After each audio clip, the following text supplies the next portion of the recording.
My 7-year-old niece called suddenly on the phone. Run away now. Bewildered, I listened as she added something even more surprising. Don't go near your husband. When I put my niece's mysterious phone call on speaker, I was leaning out on the balcony taking photos. Suddenly, I noticed my husband right next to me, wearing an eerie smile. Wait, why? And then, my body was pushed off the balcony, suspended in midair. I'm Charlotte, 28 years old.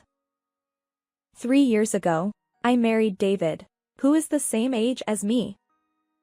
About a year and a half ago, just when we were discussing having children, he had a traffic accident and became paralyzed from the waist down, leading to a wheelchair-bound life. Since his discharge from the hospital, he's been withdrawn, and our conversations as a couple have dwindled. Moreover, ever since I started working to support our household, I've felt like David is avoiding me somehow. Maybe he's being considerate of me, or perhaps it's because I'm busy. I've wondered. Despite my efforts to initiate conversations with him, he retreats to his room immediately. I've been pondering what to do, and perhaps due to my distraction, I slipped on wax dripped on the stairs, spraining my ankle. Then, while opening a shelf above the sink, a knife almost fell on me. This won't do. I need to be more careful. But the presence of unused wax on the stairs and a knife in an unlikely high place has been bothering me. Why would they be there? Since no one else enters our home, it's just David and me.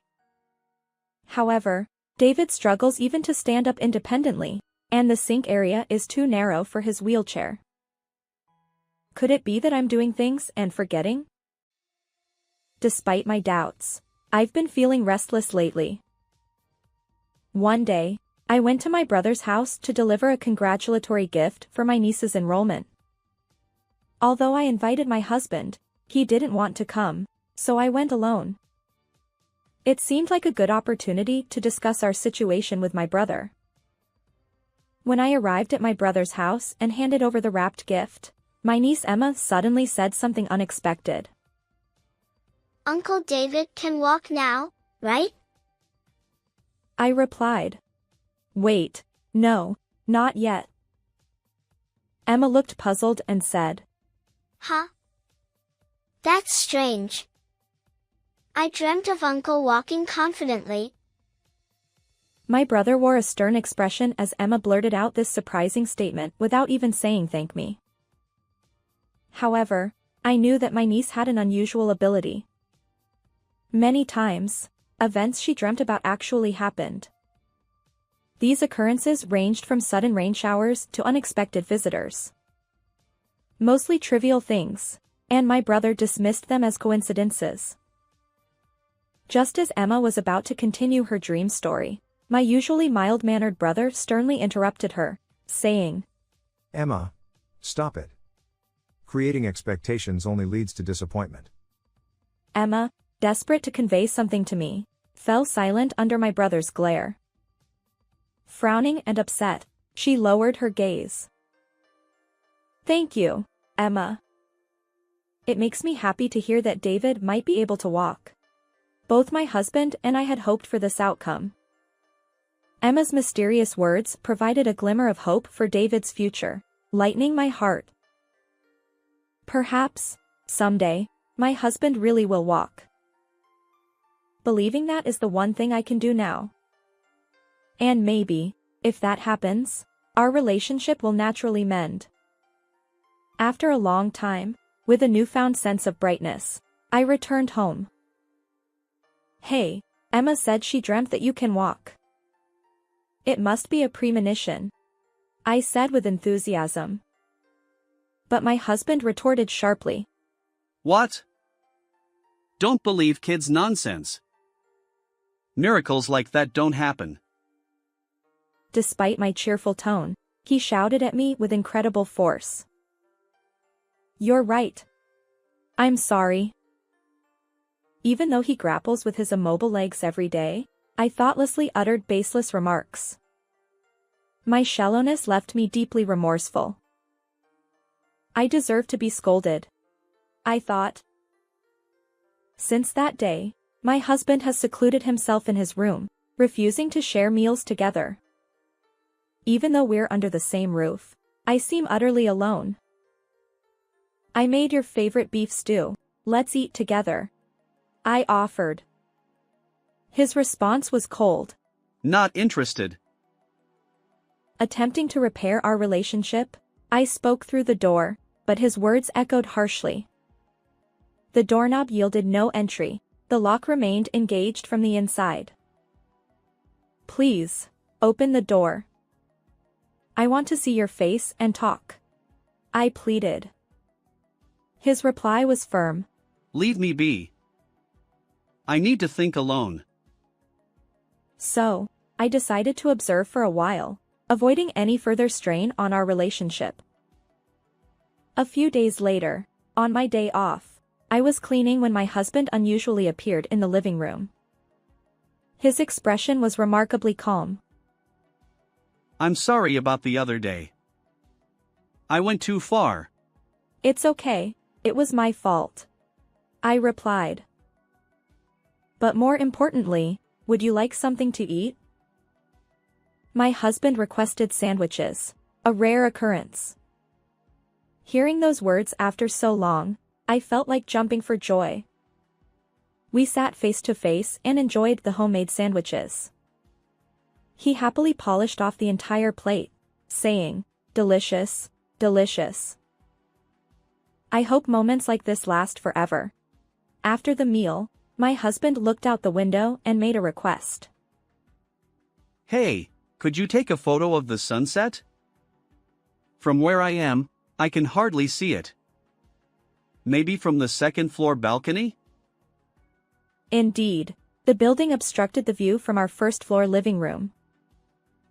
Sure, I'll go out to the balcony, I replied. Armed with my camera, I took several photos and showed them to my husband downstairs.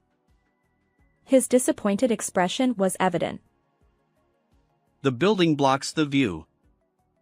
I want to see a perspective I don't normally get, he explained. Is that so? I asked. At this rate, the sunset will be gone. Wait. How about standing on a chair, leaning out from the balcony, and taking the photo? That might work, I agreed. With the sole intention of pleasing my husband, I climbed onto a foldable chair on the balcony and leaned out, capturing what I hoped would be a beautiful shot. This should make for a great photo. At that moment, my cell phone in the apron pocket rang. It was a call from my brother. As I continued capturing the sinking sunset with my camera, I answered the phone in speaker mode. Suddenly, a loud, angry voice erupted. Aunt Charlotte. Run away right now. Huh? Emma, what's wrong? Absolutely don't get close to your husband. Her shouting echoed through the phone's speaker. What's going on? As I puzzled over the situation, I heard a murmured voice saying, "Unnecessary interference." Huh? When I turned around, there was my husband, supposedly in a wheelchair on the first floor, standing firmly on his own 2 feet. Your niece is remarkable. His eerie grin sent shivers down my spine, and I felt a sense of dread. At that moment, my husband pushed me with tremendous force. My body was propelled off the balcony, suspended in midair without any means of resistance. Ah! The next instant, a loud thud and a powerful impact reverberated through my body, accompanied by intense pain. My consciousness wavered, and I couldn't even open my eyes. My husband repeatedly called out to me. Charlotte, are you okay? Charlotte. Answer me. But the shock left me unable to respond. As he leaned over me, I could sense him looking down, His words chilled me. It worked perfectly. Rather than dying instantly, this way, the insurance payout will be substantial. His sinister laughter echoed in my ears. What will happen to me? My consciousness faded in and out. Soon, the wailing sirens of an ambulance reached my ears. If only I could walk, I could save her. If anything happens to my wife, I won't be able to go on. Please, just save her life. My husband implored tearfully as the paramedics arrived. And then, I lost consciousness completely. How long has it been? I found myself lying on the hospital bed. I'm glad you're okay. My husband said tearfully as I lay on the hospital bed. Apparently, the rain yesterday had softened the ground in our yard, acting as a cushion when I fell, resulting in only a broken arm. You'll need a few days of hospitalization due to the head injury. Rest well. He added, gently stroking my head. What on earth is going on? But the events replayed in my mind, the horrifying voice of my husband, yet the man before me now seemed like a completely different person. Why did you push me off the balcony? I blurted out. What are you talking about? His eyes flickered momentarily. You probably imagined it due to the shock from the injury. Don't dwell on strange thoughts, just rest. He replied sadly. Then, he retrieved the camera I'd used to capture the sunset from his bag. Leaning out from the balcony was dangerous. I don't know what you were photographing, but this camera's screen is shattered and unusable. He tossed the broken camera into the trash bin in my hospital room. Yet it was my husband who had asked for the sunset photo. And now, his eyes seemed murky, concealing something darker. Afterward, my husband played the role of a concerned spouse, repeatedly thanking doctors and nurses for taking care of his injured wife, and then he left, leaving me behind. As I observed him calmly spinning his web of lies, my feelings turned icy, and all the love I once had seemed to vanish. Could it be that what Emma said was about this? I wondered, picturing my niece's worried expression and hearing her voice in my mind. Why didn't I take her words more seriously when she tried to help me with her mysterious abilities? The next day, as soon as I could sit up, I contacted my brother. Charlotte, are you okay? Thank goodness. He exclaimed. He had been worried after hearing my screams during our previous phone call. When I informed him about my broken arm and hospitalization, he promised to come right away. My brother arrived at the hospital with my niece in tow. Emma, her eyes filled with sadness, gently stroked my arm, which was encased in a cast. She revealed something surprising. When we last met, I wanted to tell you, Aunt Charlotte, I kept having dreams of you falling from a high place. It seems Emma was right, I replied. Emma had secretly used my brother's phone to call me after having the same dream again. My brother apologized, saying, I should have listened more carefully to what Emma was saying. He continued. From the tone of your phone call, I pieced together most of the situation. As he recounted what he had heard during our call, he revealed shocking facts I hadn't known. Determined, I thought, I'll expose all of that person's lies. And so, I made up my mind. 3 days later, I was discharged and returned home. As I entered the living room, my husband sat in his wheelchair. Oh, you're already discharged? It would have been better if you had taken more time for treatment. He was playing the role of a concerned spouse. His act made me nauseous. When I handed him the photo, his expression changed. Why? The camera was supposed to be broken.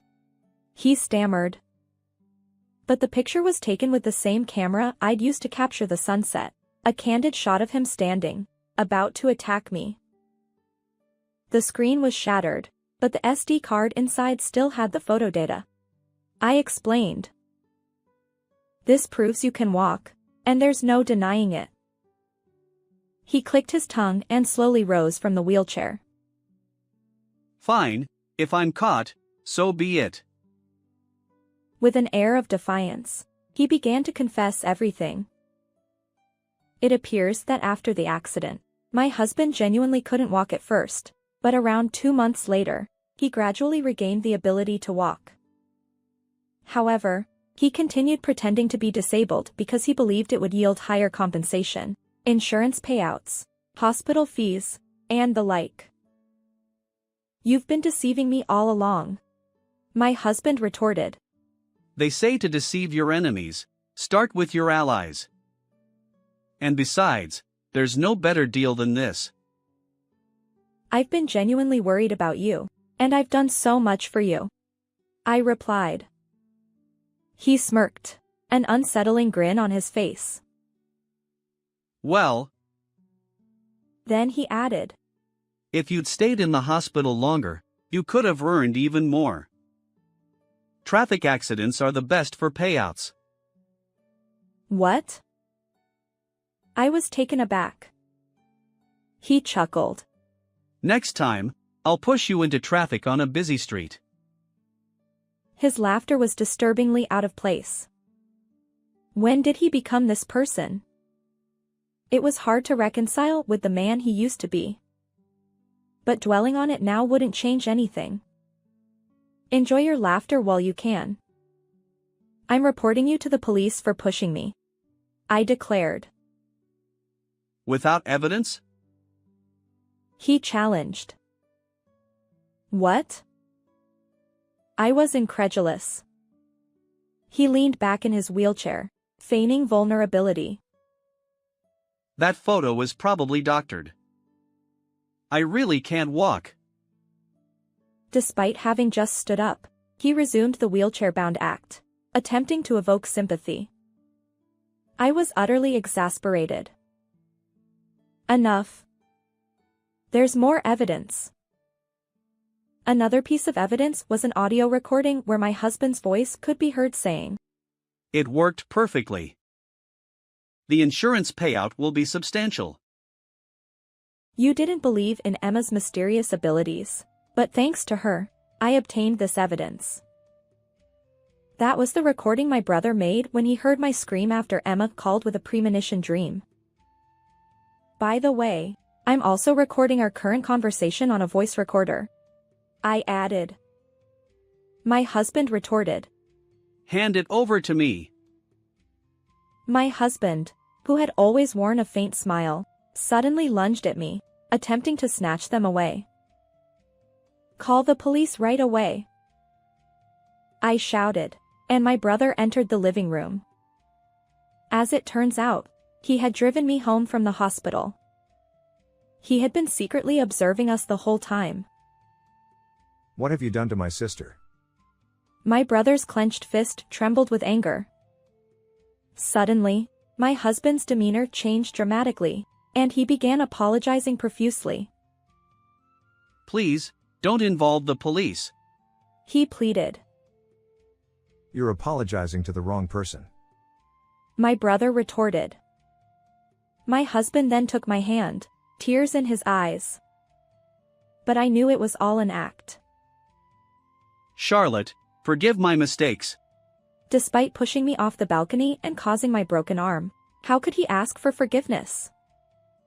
And to think he had secretly hoped I wouldn't regain consciousness. I'll never forget his words from that day. Why did you go to such lengths for money? You already received compensation and life insurance, didn't you? I asked. Well, my husband hesitated. Surprisingly, he had invested in stocks online to increase his gains, resulting in significant losses. He had even taken out loans, leaving me utterly exasperated. Charlotte, I'm truly sorry. Will you forgive me? Your actions are unforgivable, I replied. You need to fully grasp the weight of your guilt. Seemingly desperate, my husband bolted toward the front door, attempting to escape. But the police arrived just in time, apprehending him immediately. Watching this unfold, Emma murmured with wide-eyed surprise. Uncle David, so you really could walk? Enough. It's your fault. My husband snapped at our innocent niece. Emma calmly responded. You know, I dreamt that Uncle was wearing striped clothes and sitting in a dark room, holding his knees. Emma's prophetic dreams are real, I affirmed. Ugh. This is the worst. He shouted. My husband's miserable departure in the police car hinted at a grim future. Afterward, my husband and I divorced through legal channels. He had caused my injury, and I sought compensation. His deception for financial gain ultimately caught up with him, just as my niece had predicted. Furthermore, all the ill-gotten money will be reclaimed, and after serving his sentence, he is obligated to repay the full amount. I hope he lives with remorse for deceiving others from now on. I returned to work about a month and a half later, my broken arm healed. Occasionally, I share meals with my niece, who still dreams of the future. According to Emma, I'll meet a wonderful man and walk through life with him. I choose to believe in that bright future. How did you find this story? If you enjoyed it, consider subscribing to our channel. Until next time.